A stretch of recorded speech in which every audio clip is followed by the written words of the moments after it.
Kapagpalang araw po, dito po ulit tayo sa barangay 105, Sony, District 1, Tondo, Manila, sa tahanan po ni Daddy Archie Team. No, kaya nandito po tayo upang ang salita ng Panginoon Diyos, simadala po natin dito, ano? At tayo gumagamit ng Biblia. Ito po, binigay ni Daddy Archie. Ito, gagamitin na lang natin. Itong Biblia ito. Biblia po ito, yung ang Biblia. Tagalog, lumang tipan, bagong tipan, kaya makapal ito.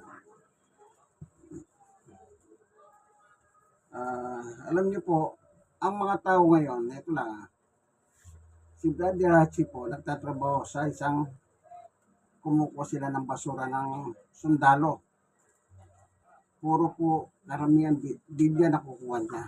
Anong ibig sabihin? Walang panahon ang tao sa Biblia. Isipin nyo, bibigyan sila ng Biblia. Imbis na pamigay, ang ginagawa, tinatapon po sa basura. So, ibig sabihin, ang tao, wala talagang tiyaga sa Biblia. Pero lang ang ano niya, ng definition nun. Bakit mo tinatapon yan? Di po ba? Pag ayaw mo, di pamigay mo, malay mo. Yung bigyan mo, gusto pala. Nagkataon mo na lang siyang pambili. Yan. Kasi po, ang totoo diyan, pag nabasa kasi ng Biblia, parang nasusumbatan ka. Kasi sometimes, pag nabasa mo, yung ayaw ng Diyos, yung palang ginagawa mo. At kung nabasa mo yun, parang may, yung kumabubo sa dibdib mo, parang merong dug. Kung nabasa mo yun. O, hindi po ba?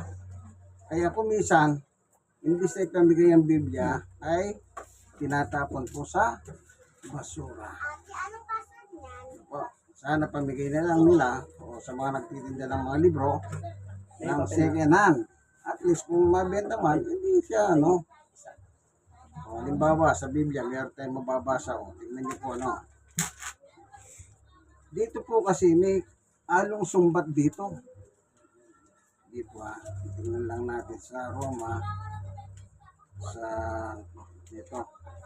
Pero bago tayo habante, tayo muna sandali lalapit sa Diyos sa isang panalangin. Panginoon Diyos sa aming Ama, minsan pa samahan mo kami sa aming pag-aaral ng mabuting balita o salita mo, usan ng puso at isipan ng bawat nakikinig ng video ito. Salamat po sa pangalan ni Jesus. Amen. Tignan niyo po ang turo ni Apostol Pablo.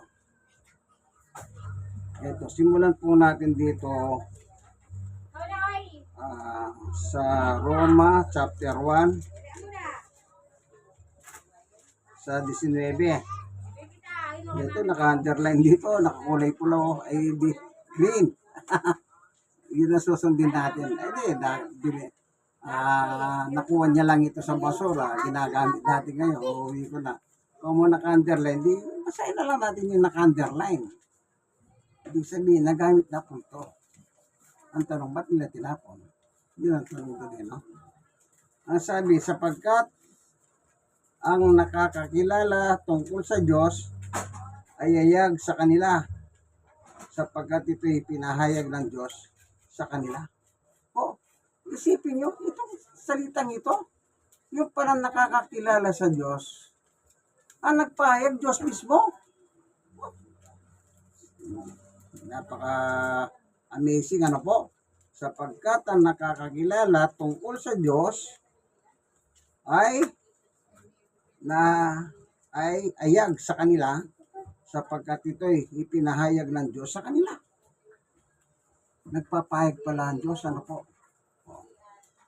Yung mga apostol sa Biblia, pinahayagan po sila. Kasi yung ng panahon ni Jesus Christ, nagtanong siya sa mga apostol. Ito, tignan natin. Doon sa chapter 6 Mateo, basahin po natin ano. Ang sabi rito, ito,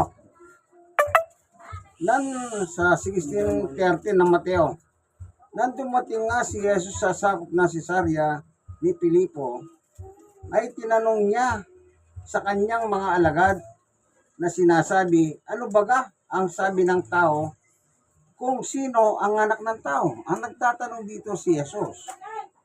14. At kanilang sinabi, ang ilan, ikaw si Juan Bautista. Ang ilan, si Elias. At ang mga iba, si Jeremias o isa sa mga propeta. So yung lahat ng sinabi ni Pedro dito, mga tao po yun. Halimbawa, sino ba yun? Si Juan Bautista, si Elias, Jeremias o isa sa mga propeta, apat. So, ibig sabihin, yung mga tao, ang pagkakilala nila kay Jesus, gaya siya ng propeta lang, na gaya nilang tao. O, ang babaw ng pagkakilala nila kay Jesus, ano? Gaya na siya ng tao na propeta. Sa 15, kanyang sinabi sa kanila, datapot ano ang sabi ninyo kung sino ako. O, ang kausap ng mga apostol, sila Pedro. So, nagtanong uli ang ating Panginoon, o sa inyo naman, sino ako? Yan. Ang sagot dito, 16, at sumagot si Simon Pedro, ito po si San Pedro, sinabi, ikaw ang Kristo, ang anak ng Diyos na buhay. Yan. Itong sagot ni Pedro, tingnan niyo po ang sagot ni Jesus sa sinagot ni San Pedro. 17. Sumagot si Jesus. O, yan ha. At kanya'y sinabi, mapalad ka, Simon na Baronas, sapagkat hindi pinayag sa iyo ito ng laman. Ibig sabihin ng laman, mga tao. O. At may dugo, yung tao yon, kundi ng aking Ama na nasa langit. Yung sagot ni Pedro sa tanong ni Jesus, para sa inyo, sino ako? Kasi ang tanong ng una, anong sabi ng tao ko sino ako? Ang sabi na, isa kasi Juan Bautista, si Jeremias, si Elias, o isa sa mga propeta. So, nagtanong uli, sa inyo naman, sino ako? Ito sagot ni Pedro, thou art the Son of the living God. Anong sabi ni Jesus? Yung sagot mo, Pedro, hindi galing sa iyo yan. Sinabi yan ng aking Ama. Ano yan? Nagpahayag ang Diyos kay Pedro. Kita nyo, nagpapahayag talaga ang Diyos. Kaya, nasa na ba yung kay Pablo? Sa 1:19. Sapagkat ang nakakakilala tungkol sa Diyos ay hayag sa kanila sapagkat ito'y ipinahayag ng Diyos sa kanila.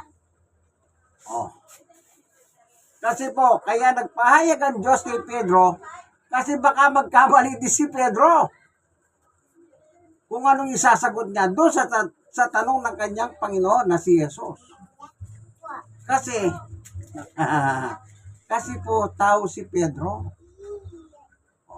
Kaya ang ginawa ng Diyos, nagpahayag siya kay Pedro. Kaya sabi ni Jesus, mapalad ka. Yung sagot mo, ipinahayag ng aking Ama nasa langit. Okay, balikan natin yung Roma. Sa verse 20. Sapagkat ang mga bagay niyang hindi nakikita buhat pa ng lalangin ng sanlibutan ay nakikitang maliwanag sa pagkatanto sa panamamagitan ng mga bagay na ginawa niya maging ang walang hanggang diyang kapangyarihan sapagkat ang Diyos upang sila'y walang madahilan. Okay. 21. Sapagkat kahit kilala nila ang Diyos, ito na, siya hindi nilwalhati, nilang tulad sa Diyos. Tignan nyo ang tao noon. Walang kalwalhatian ang Diyos sa kanila. Kaya si Pablo may sabi, makikita nyo bakit walang kalwalhatian ng Diyos sa tao noon. Yan. Ulitin natin, 21. Sapagkat kahit kilala nila ang Diyos, siya hindi nilwalhati nilang tulad sa Diyos. Ni pinasalamatan man, kundi bagkos ni walang kabuluhan sa kanilang mga pagmamatwid. Ang mangmang nilang puso ay pinadilim. Yan. 22. Ang mga nagmamaroon ngay naging mga mangmang. Ito palang mga taong ito na walang kalwalhatian ng Diyos sa kanila. Sila pala nagmamarunong. Nagmamarunong. Oh, ang mga nagmamarunong ay naging mga mangmang. 23. At pinalitan nila ng kalwalatian ng Diyos na hindi nasisira. Pinalitan ng isang katulad ng larawan ng tao na nasisira. Di ba po yung mga larawan ng mga santo nasisira? Tapos, pag gusto mong ipagawa, babalik ka uli sa mga gumagawa ng santo. I-repair naman nila uli doon. Ganun po yun. Yung iba, pinare-repair nila. Yung iba naman, pag may sira na, diretso na sa basurahan. Pinalitan nila. Yung mga nagmamarunong sa panahon nila. Pinalitan nila ang kalwalatian ng Diyos na hindi nasisira ng isang katulad ng larawan ng tao na nasisira at ng mga hibon at mga ayok na may apat na paa at ng mga nagsisigapang. Dahil dito sa karumihan ng kanilang pita, ng kanilang puso, ay binigay sila ng Diyos sa kahalayan upang alisin nila ng puri ang kanilang mga katawan sa kanilang mga sarili. 25. Sapagkat pinalitan nila ang katotohanan ng Diyos ng kasinungalingan at sila'y nagsisamba at nangaglingkod sa nilalang kaysa lumalang. At siya'y na siyang pinupuri magpakailanman siya nawa. Tingnan niyo po ang mga tao noon. Walang kalwalatian ang Diyos sa kanila, ang ginagawa nila sa panahon nila.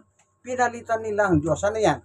Yung pong mga, alam niyo po, yung akala ng mga tao, yung Katoliko na may sinasambang mga ribulto, akala nila yan lang eh.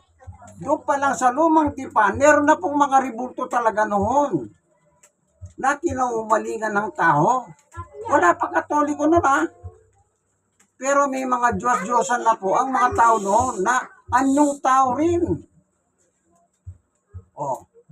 Yung kalwalatian ng Diyos, pinalitan nila ng bagay ng nasisira. Kasi ang katwiran daw po ng tao noon, dahil ang Diyos hindi na nakikita, kagaya kay Moises. Ano sabi nila? Hindi namin nakikita ang Diyos, kaya sinabi nila kay Aaron, gumawa ka kanyang Diyos namin. Kasi ang tagal ni Moises sa bundok. Kita nyo po. Noong pa, mahilig na pala sila sa mga Diyos-Diyosan. Yun ang pinalit nila sa Diyos. Kaya walang kalwalatian ang Diyos sa mga tao doon. At yan ang sinasabi ni Apostol Pablo. Bilang apostol, kinukwento niya po ngayon yan. Yung iba naman, kinukot agad nila. Ayan, mga Katoliko kasi yan. Kaya tuloy yung Katoliko nagagalit. Hindi po mga tao sa Old Testament yan ang tinutukoy ni Pablo. Na noon pa man, halimbawa, tignan natin nyo sa chapter ng Isaias. Sa 66 ng Isaias, merong nakalagay lang ganito. Isaiah chapter 66. Tingnan lang natin dito. Ano po? 66 verse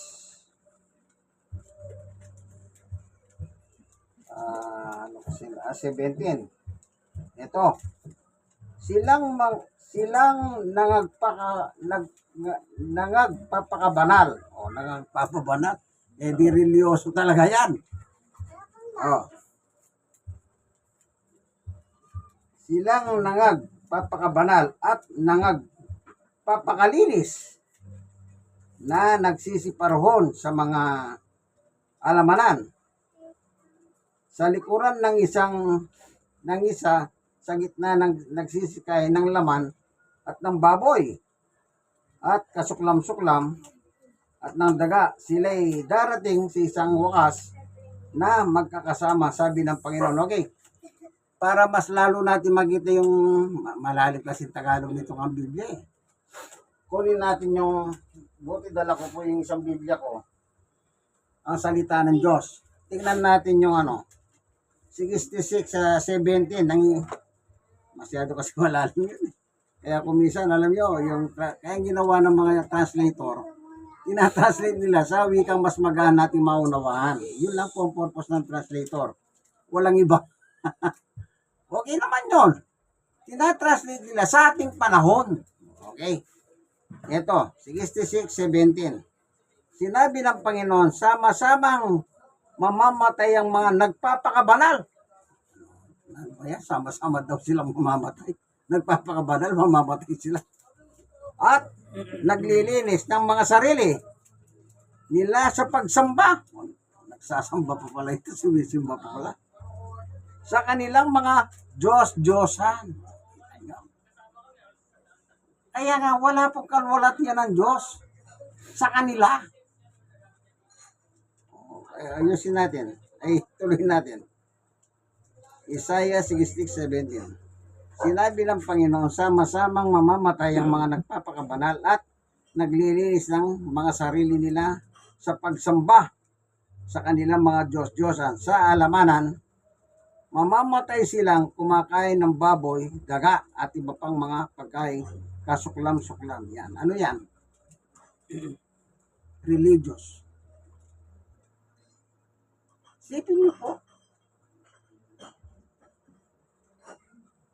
yung si Moises sa kanyang panahon, ang sabi ng tao kay Aaron, habang nagtagal si Moises sa bundok, sabi niya, Aaron, itong kapatid mo si Moises nagtagal sa bundok, di namin malam kung ilang bababayan. Igawa mo nga kami ng Diyos na mangunguna sa amin. Sabi naman ni Aaron, sige, yung ginto, yung pilak, akin na. Nagtimbang sila ng ginto at pilak. At yan ginawa niyang rebulto ng golden cup. Anong ginawa nila? Ang sabi ng tao noon, nung matapos po yung rebultong baka, sige baka, kung baka, golden cup ang tawag eh. Kasi may ginto eh. Anong sabi nila? Ito, bukas, magdidiwang kami ng piyesta. Ito ang Diyos na naglabas sa amin sa pagkahalipin sa Egypto.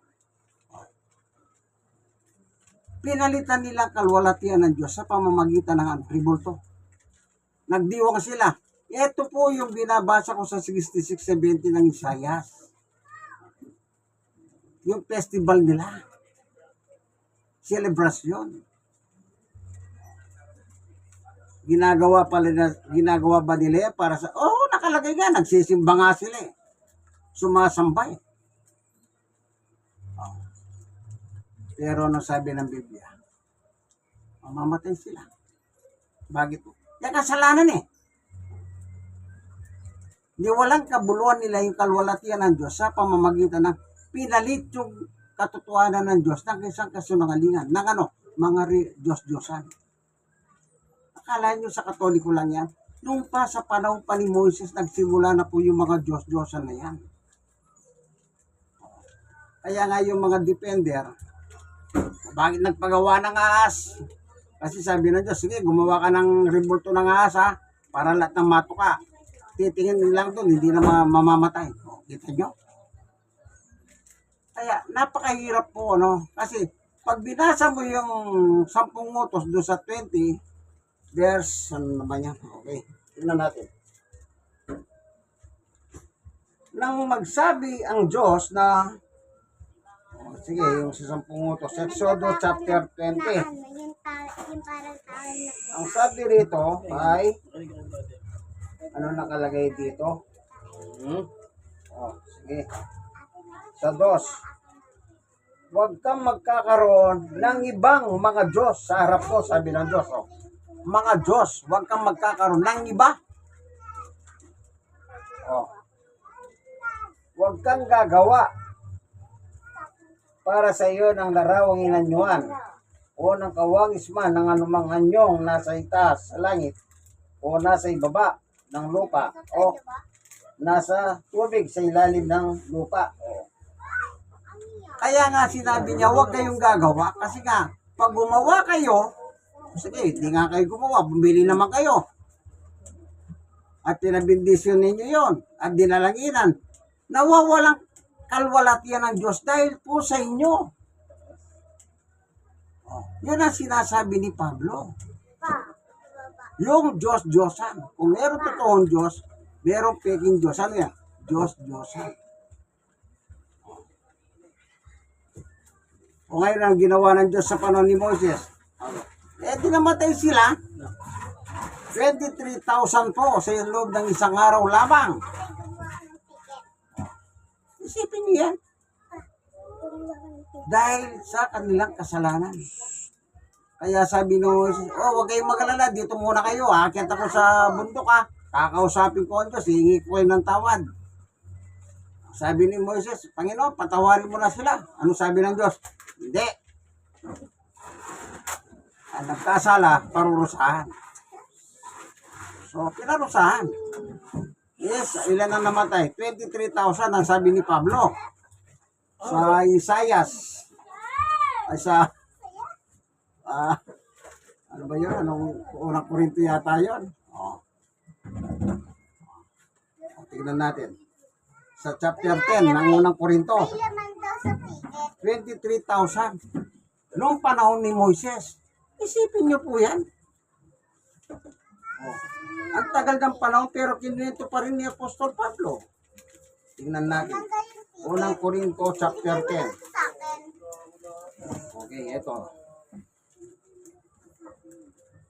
Chapter 10 verse 1. Sapagkat hindi ko ibig mga kapatid na di ninyo mahalaman na ang ating mga magulang na nangapasa ilalim ng alapap at lahat ay nagsitawid sa dagat. Ito po yung nilabas po yung tao sa ito. O ano yan? Di ba kasi saya ni Moses? Tignan natin.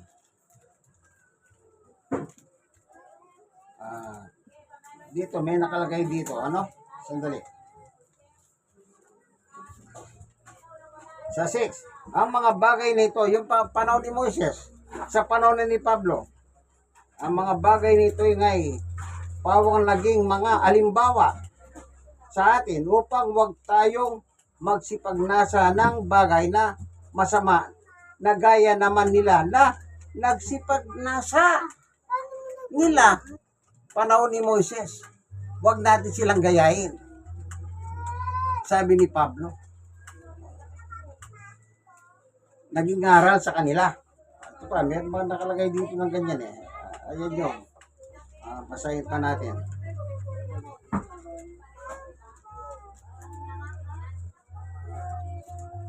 Sa 11, ang mga bagay nito ay nangyari sa kanila na pinakahalimbawa at pawang nangasulat sa pagpapalaala sa atin ng mga didinatnan ng katapusan ng mga panahon. Sino po yun? Yung mga Israelita. Yun yung mga Hudyo. Anong sabi ni Pablo? Bagay nito yung mangyayari sa kanila na pinakahalimbawa. Tayo ngayon nabubuhay. Dapat, yung sinulat ni Pablo, huwag natin silang tutularan. Yung problema, tinularan po nila. Nagkaroon din po ng mga Diyos-Diyosan, pinabibintisyon pa sa pare. Hindi naman natin kinikriticize ang pare, ang Katoliko. Pero yun lang po nakikita natin. Pagkatapos bendisyonan, para bang meron ng otoridad, yung santo na yon, kung ano man yung pangalan ng santo, na malaya na natin siyang hingan ng tulong. Pero ang utos talaga ng Panginoong Yesus, 1:16-23, kung tayo po iingi, kanino? Sa Diyos sa aking pangalan, sabi ni Jesus. Bakit tayo iingi sa mga ginawa ng kamay ng tao? Hindi naman po yan makakatulong sa panahon ng anumang problema. Kaya kung babalikan natin yung kay Pablo, yan din po yung nakasunod. Yung sa chapter 1, basahin nyo lang yung buong chapter 1 ng Roma, nakasulat na pong lahat doon. Ano po? O, sige, tingnan natin. Ang sabi rito, tuloy natin. Sa 22, 23. At pinalitan nila, 24. Dahil dito, sa karumihan ng mga pita ng kanilang mga puso ay ibinigay sila ng Diyos sa kahalayan upang upang alisin nila ang puri ng kanilang mga larawan ng kanilang sarili. 25 o 26 na. Dahil dito, ibinigay sila ng Diyos sa mga maalay na pita sapagkat pinalitan nila ang kanilang mga babae ng katutubong kagamitan niyahong nalalaban sa katutubo o nalalaban sa katutubo yung bakla tomboy. 27. At gayon din naman ang mga lalaki na naging iwan na ang katutubong kagamitan sa mga babae ay nangaglingas sa kanilang mga karumihan ng pita ng isa't isa sa na gumagawa ng kahalayan ng lalaki sa kapwa lalaki at tumatanggap sa kanilang sarili ng kagantiang kanilang pagkakamali. So, meron kagantihan yung bakla tomboy. 28. At palibasa hindi nila minagaling na kilalanin ng Diyos, ibinigay sila ng Diyos sa isang mahalay na pag-iisip upang gawin niya mga bagay na hindi nangararapat. Alam nyo, ito yung masakit eh. Kapag pala naging ganun ka, hindi ka pipigilin ng Diyos. Itutulak ka pa. Ito nakasulat. Binasa lang natin ang sulat ni Pablo. Ibinigay sila. Ano yan? Ito pala, yan ang gusto ko eh. Parang ganito. Huwag mong gawin niya, masama yan. Bawa, ito, dalawa lalaki. Ay, love na love ko siya eh. Nagsasawa para mag-asawa, nagkakaroon ng sexual. Pag ganayon, hindi, love na love ko siya. Yan, yung ganun ba? Yung pinagbabawal ng Diyos, pag ayaw mong magpabawal, sige, diyan ka. Oh. Ano pa nakalagay dito? Sa 29. Nangapos po sila ng buong kalikuan ng kasamahan at kasakiman ng kahalayan. Pospos ng kapanag-ilihan na pagpatay sa kapwa tao, pagtatalo o pagdaraya ng mga kasamahan, mga mapagpusala, malalalim ang Tagalog. 30. Mga mapanirang puri. Ito na po yung Marites. Pumasok na sa Marites. Mapanirang puri. Mga napupuot sa Diyos. Mga malalait, mga palalo, mga mapagpapuri. Ibig sabihin, mapagmataas ito. Mapuri. O, yung sarili mo. Mga gata. Siguro, mga invento salita yun, mga gata eh. Mga kasamaan, pawang masuway sa mga magulang. 31. Mga haling, mga hindi tapat sa tipanan, mga walang katutubong paggiliw, walang habag. 32. Na bagamat nalalaman nila na ang kautusan ng Diyos ng mga nagsisigawa ng gayon, yung mga binanggit natin sa mga nakarabasa, mga bagay ay karapat-dapat sa kamatayan. Ay hindi lamang na di man gayon ang ginagawa, kundi naman pinapayagan ang mga nagsisigawan ng mga yaon. Kita niyo po. Ang sabi ng Diyos, babala yun. Anong sabi niya doon sa babala? Karapat-dapat sa kamatayan. Kaya sabi ng Diyos sa Isaiah, sabay-sabay sila papapatayin. Kita nyo? Kasi nga po, walang kalwalatian ng Diyos sa kanila. Kung talagang maglilingkod ka sa Diyos, ano sabi ni Jesus? Ama namin nasa langit, sambahin ang ngalan mo. O kanino ka sasamba? Di sa Diyos. Bakit kailangan doon sa mga ribulto? Walang kalwalatian ng Diyos doon, kaibigan. Kagaya ng mga nabasa natin dito sa Biblia. Sa kasaysayan ng Old Testament, panahon pa ni Moises. Ang kinukwento ni Pablo, ano sabi niya? Namatay 23,000. Yung unang Korinto chapter 10, tuloy nyo na lang po yun. Nandun nakasulat yung 23,000. Na isang araw lang, namatay sila. Sige, masyado na pong mahaba, no? Alam niyo, pagka pinagsisitas mo yung mga talatang ganyan, para bang mas lalong yung dali ba ng Espiritu para turuan tayo. Ganun lang po kasimple yun. Huwag nang pahirapan ang sarili nyo, kaibigan. Hindi po pahirap ang salita ng Diyos. Sabi ng Diyos, sinabi ba ng Diyos, magbuhat ka ng mabigat? Wala naman eh. Sundin ang utos. Yun lang.